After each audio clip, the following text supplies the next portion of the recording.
Bienvenue à Mentalement parlant, un podcast où je te parlerai de santé mentale sans filtre et sans tabou.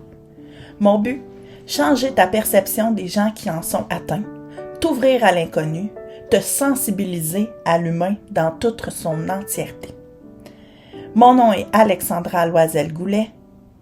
Je suis technicienne en éducation spécialisée. Bon épisode! Salut! Aujourd'hui, j'avais envie de te parler de quelque chose qu'on oublie trop souvent, je trouve, en vieillissant. C'est de rêver. Pas nécessairement des grands rêves. Pas devenir millionnaire demain matin ou partir vivre en Chine, par exemple.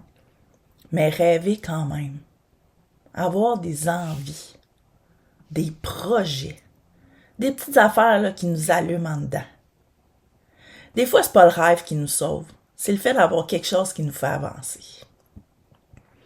Parce qu'à un moment donné dans la vie, on tombe souvent en mode survie.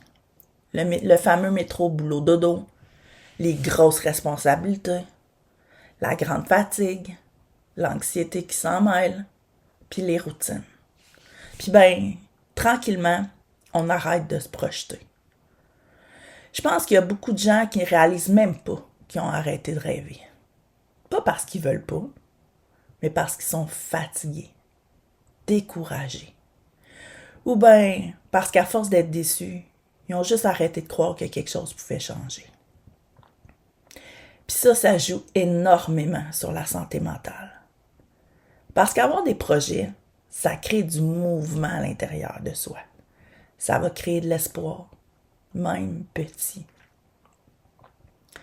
Quand on se projette plus dans rien, on finit souvent par juste survivre. Parce que le cerveau humain, il a besoin de sens. Il a besoin de se projeter. Il a besoin de la progression. Il a besoin de la nouveauté. Puis il en a besoin des petites réussites. Puis souvent, on pense qu'il faut faire des énormes changements pour se sentir mieux, mais c'est pas vrai. Des fois, il faut juste commencer un projet. Apprendre quelque chose, une langue par exemple. Créer, planifier un voyage. Lancer quelque chose qui nous fait peur. Ça rallume quelque chose en dedans. Honnêtement, je le réalise beaucoup en ce moment. Au-delà du podcast, de mon blog, j'ai aussi un autre projet sur lequel je travaille tranquillement. Et juste le fait d'avoir quelque chose qui m'allume, quelque chose que je construis, ça met de la couleur dans mes journées. Ça me donne l'impression d'avancer, de me réaliser, de reconnecter avec une partie de moi qui avait besoin de vibrer un peu plus. Puis des fois, c'est pas le projet en soi qui change tout. C'est ce qui rallume en dedans. Je pense qu'on sous-estime beaucoup les petites actions. On attend trop souvent d'avoir confiance, d'être prêt, d'être moins anxieux, d'avoir plus d'argent, plus de temps. Mais la confiance, elle arrive rarement avant l'action. Elle va arriver après. La confiance en soi, ça se construit pas dans la tête. Ça se construit dans l'expérience.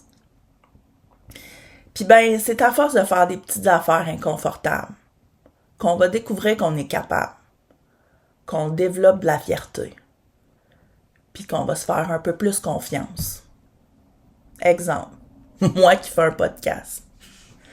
Honnêtement, j'étais pas assis chez nous en me disant « Hey, je suis parfaitement prête psychologiquement à faire un podcast. » Pas pantoute. Mais à force de faire des petites actions, peser sur enregistrer, le publier, juste essayer, puis apprendre, j'ai développé quelque chose. La zone de confort, c'est particulier. Parce que dans le fond, elle nous protège. Mais ça peut aussi nous enfermer. Quand on reste toujours dans le connu, c'est clair, on va éviter l'échec, mais on évite aussi la possibilité de se surprendre. Puis souvent, les moments où on grandit le plus, c'est quand on fait quelque chose avec un peu de peur. Le courage, c'est pas d'avoir peur. De pas avoir peur, en fait. C'est d'avancer même avec cette peur-là. Puis avoir des rêves, des projets, des envies, ça joue énormément sur la santé mentale. Parce que ça nous reconnecte en fait à notre identité propre, à notre créativité, à notre sentiment d'exister pour autre chose que survivre. Puis non, ça règle pas tout. Ça fait pas disparaître l'anxiété puis la dépression. Mais ça peut créer des beaux moments de vie, du mouvement à l'intérieur, un sentiment de capacité. Des fois, la santé mentale, c'est pas juste enlever la souffrance, c'est remettre un peu de vie. Et je veux aussi vous dire quelque chose de bien important. Rêver, ça veut pas dire performer tout le temps. Un rêve, là, ça peut juste être de recommencer à peindre, de retourner aux études dans quelque chose qui nous passionne, de partir un podcast, de voyager, d'apprendre à se choisir, puis juste redevenir bien. Tous les rêves, ils n'ont pas besoin d'impressionner les autres pour être importants. Parce que, tu sais, je pense sincèrement que plus on fait des petites actions vers ce qui nous fait vibrer, plus on développe une forme de confiance en soi profonde.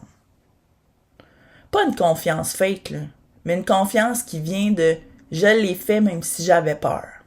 Et ça, je te le dis, ça change quelque chose en dedans.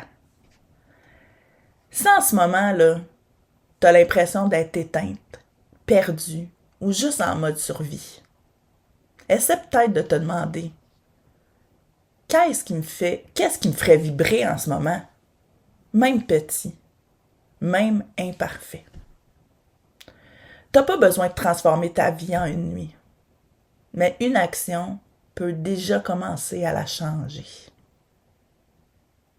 Qu'est-ce que t'en penses? Merci d'avoir été là. On se retrouve dans le prochain épisode. Si tu t'es reconnu dans cet épisode, c'est peut-être pas un hasard. Peut-être que c'était juste le moment de comprendre un peu plus ce qui se passe en dedans. On se retrouve bientôt et d'ici là, rappelle-toi, t'es pas trop, t'es humain.